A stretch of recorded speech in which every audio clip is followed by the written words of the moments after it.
Sikap, nakagraduate na ng college si Jose Sixto Dantes III o mas kilala natin bilang si Ding Dong Dantes. Meron naman bang graduation gift sa kanya si Marian Rivera? May chika si Katatibayan. Mga sasaya kay Ding Dong Dantes na magmarcha para sa kanyang graduation sa West Negros University sa Bacolod. Dahil sa pagsisikap ng Primetime King, nakapagtapos na siya sa kursong Business Administration, major in Marketing.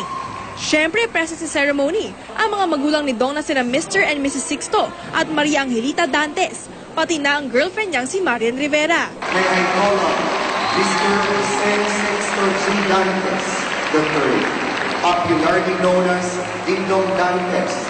Kinilala pa ang aktor bilang Westnican Ambassador of Goodwill ng Batch 2014. It's very overwhelming, very special dahil finally after 8 years of being in college, magkakaroon na ako ng degree na talagang I really worked hard for it.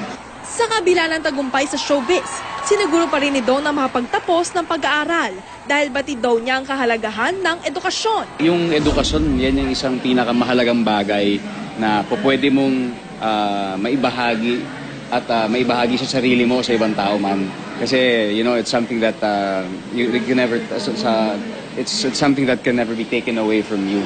Nakaka-proud lang, finally nakatapos na siya. Ang sinabi niya sa akin, ito yung araw ng graduation niya, kaya ginawan ko talaga ng paraan para iayos yung sked ko. Hindi pwedeng mawala ako sa araw na to.